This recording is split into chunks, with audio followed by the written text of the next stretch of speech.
नमस्ते साथियों। बहुत से लोग कहते हैं RPSC second grade teacher exam में सब्जेक्ट के साथ में जीके का समंदर पार करना मुश्किल है, लेकिन आज मैं आपको बताऊंगा कि मैंने किस तरीके से जीके वाले पेपर में 150 नंबर के पास पहुंच गया।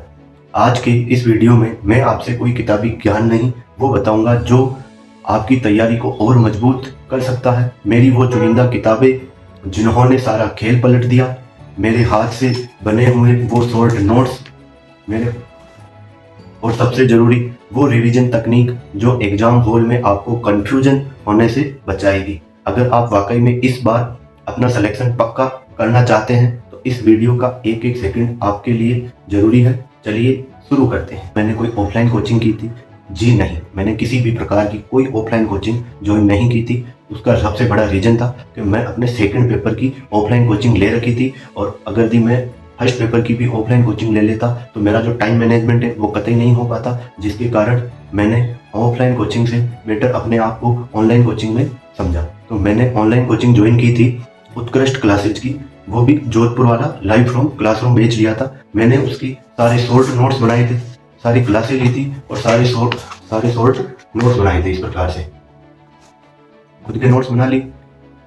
जब तक मेरा कोचिंग कंप्लीट हुई तब तक लगभग दिसंबर खत्म हो चुका था। दिसंबर के अंत में आपको पता है सेकंड ग्रेड का नया नोटिफिकेशन आ गया, जिसके एग्जाम सितंबर में होना संभावित थे। तो मैंने अपनी तैयारी को जनवरी से ही मजबूत कर लिया।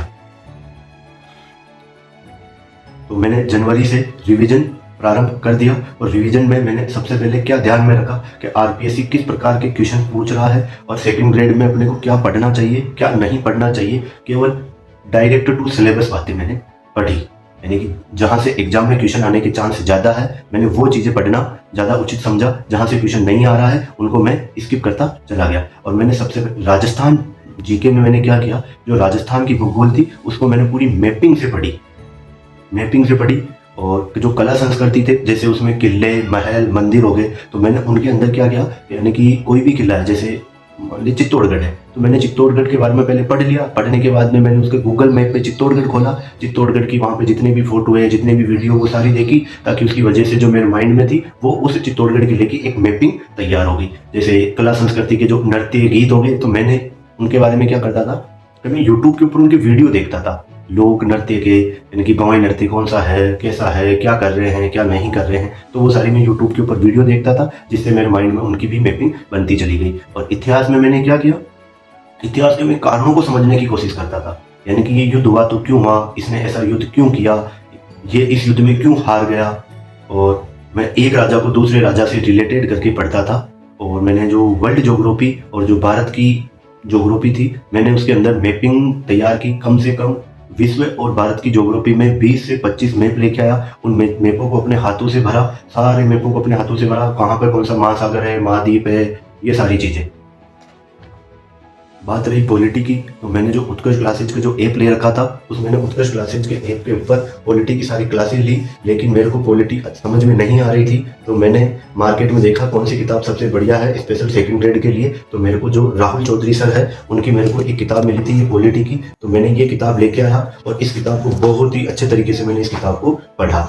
मैं इस किताब को जितनी बार पढ़ सकता था उतनी बार पढ़ा, क्योंकि अगर आप सेकंड ग्रेड के मैदान में उतर रहे हो और वो बिना पॉलिटी के उतर रहे हो तो वो फिर कोई मतलब नहीं है आपका, आप रेस से पहले ही बाहर हो चुके हो। तो मैंने राहुल चौधरी सर की पॉलिटी की बुक पढ़ी, बहुत ही बढ़िया तरीके से पढ़ी, और मैंने शॉर्ट नोट्स भी बनाए, वो भी समझ के। और बात रही साइकोलॉजी की, तो साइकोलॉजी के अंदर मैंने जो उत्कृष्ट वाले ऐप में जो मैंने नोट्स बनाए थे वो मेरे को समझ में नहीं आ रहे थे, और वो एक तरीके से क्या, मैंने जैसे ही रीड प्री का एग्जाम दिया तो उस समय मेरे को लगा कि अपने जो साइकोलॉजी के जो अपने नोट्स है वो इतने उपयोगी नहीं है। तो मैंने उसके बाद में धीर सिंह दाभाई सर की बुक लेके आया साइकोलॉजी की, और अपने दोस्त के पास में कोई कोर्स था तो उस कोर्स को मैंने ले लिया दोस्त से, और धीर सिंह दाभाई सर की सारी क्लासें ली। और उस बुक में मैं वही पढ़ता था जो केवल एग्जाम के अकॉर्डिंग है, यानी कि जो धीर सिंह दाभाई सर बताते थे कि ये आपको पढ़ना है, मैं केवल उन्हीं चीज़ों को अपने बुक में हाईलाइट करता गया और मैं केवल उन्हीं चीज़ों को पढ़ता था, जिससे मेरे पास में जो मटेरियल था वो बहुत ही कम हो गया और मेरी जो प्रोडक्टिविटी थी वो बहुत ही ज़्यादा हो गई। और जो मैं करंट के लिए मैंने जो कलाम थी, तो कलाम की करंट की मैगजीन आती थी, तो मैंने कलाम की करंट की मैगजीन ली। और यूट्यूब के ऊपर एक गणपत सिंह राजपुरोहित सर है, आप सब जानते होंगे उनको, तो मैंने उनकी यूट्यूब के ऊपर वीडियो देखता था। अब हम आगे बात करते हैं कि क्या आपको टेस्ट सीरीज लेनी चाहिए, नहीं लेनी चाहिए, टेस्ट सीरीज की क्या फ़ायदे हैं। मैं मेरी बताऊं तो मैंने तो टेस्ट सीरीज ली थी और टेस्ट सीरीज का मेरे को बहुत ही ज़्यादा फ़ायदा मिला है। और पेपर को किस प्रकार से हल करना चाहिए अपने को, यानी कि वहाँ पे जो ऑप्शन आते थे, ऑप्शन एलिमिनेट कर देता था मैं, यानी कि ये नहीं होगा, बी नहीं होगा तो अब सी और डी में से कोई एक होगा, सी इस वजह से नहीं होगा तो इसका आंसर डी हो गया। इस प्रकार से ओएमआर शीट को भरने का सही तरीका मिल गया मेरे को। और पेपर दे के आने के बाद जब मैं पेपर का एनालाइज करता था कि पेपर में कौन सा पर्सन मैंने तुक्का लगाया है, कौन सा पर्सन मेरे को छोड़ना चाहिए था, कौन सा पर्सन मैंने अटेम्प्ट किया है, तो मैंने किस लॉजिक से अटेम्प्ट किया है, क्या मेरे को ये याद है या नहीं है, इस प्रकार से। और मेरा ये पर्सन गलत हुआ तो किस रीजन से गलत हुआ, मैं ये सारी चीज़ें अच्छी तरीके से एनालाइज करता था और एक शॉर्ट नोट्स की तरह, यानी कि एक दूसरी कॉपी में मैं उनको नोट डाउन करता जाता था।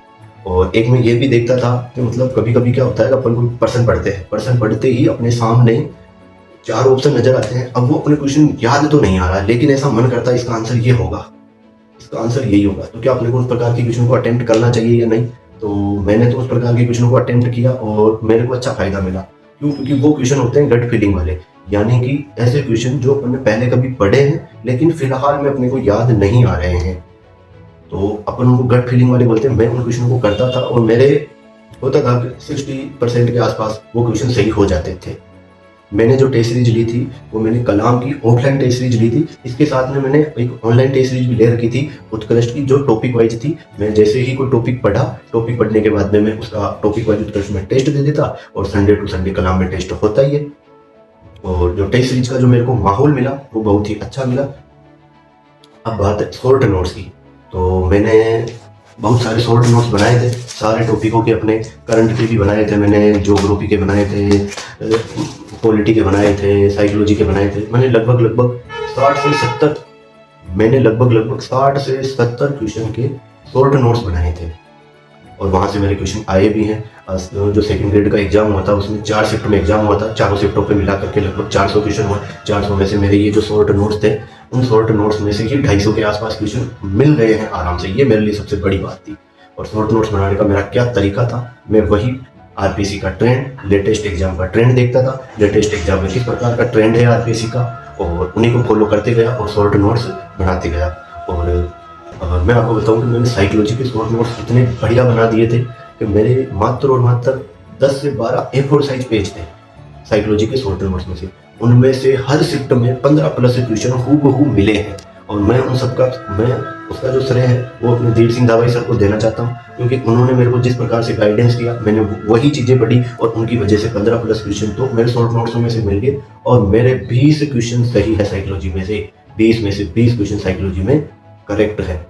बात रही पॉलिटी की, तो पॉलिटी में मैं इंपॉर्टेंट नोट्स, शॉर्ट नोट्स बना लेता था। कौन सा अनुच्छेद है इस प्रकार के, और कौन सा अनुच्छेद किससे संबंधित है। जो 2 आयोग थे, महिला आयोग और आरपीएससी, 1919 और 1935 के अधिनियम, राज्यपाल, राष्ट्रपति, मुख्यमंत्री, प्रधानमंत्री, इनके मैंने शॉर्ट नोट्स बनाए थे क्योंकि इनके एग्जाम में क्वेश्चन आने के चांस ज़्यादा थे, तो इनको अच्छे तरीके से पढ़ा था। और इसके साथ साथ में मैंने क्या किया, विकास गुप्ता सर की एक 16 घंटों की यूट्यूब के ऊपर एक क्लास है, तो मैंने वो क्लास ली थी पूरी की पूरी। कम से कम मैंने 2 से 3 बार ले ली थी वो क्लास। तो उससे मेरे को बहुत ही ज़्यादा फायदा मिला, क्योंकि विकास सर के शॉर्ट नोट्स जो थे उनमें से सारे क्वेश्चन मिल गए।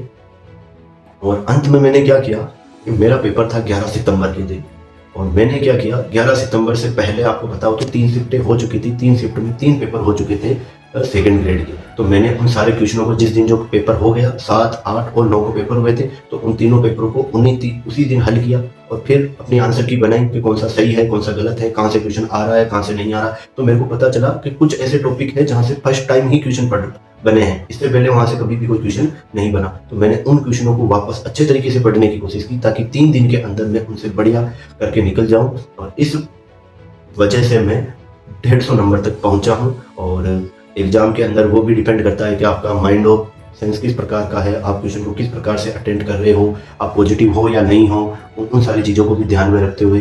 और अगर आप ये चाहते हो कि मैं आपको किसी प्रकार के शॉर्ट नोट्स बना के भेजूँ, तो आप इस हमारे एग्जाम हॉल यूट्यूब चैनल को सब्सक्राइब कर सकते हो। इसके ऊपर मैं शॉर्ट नोट्स की वीडियो बना के डाल दूंगा, ताकि आपके भी समझ में आ जाए किस प्रकार के शॉर्ट नोट्स बनाने हैं आरपीएससी के ट्रेंड के अनुसार। बहुत बहुत धन्यवाद। हमारे यूट्यूब चैनल को सब्सक्राइब करते हुए जाइएगा।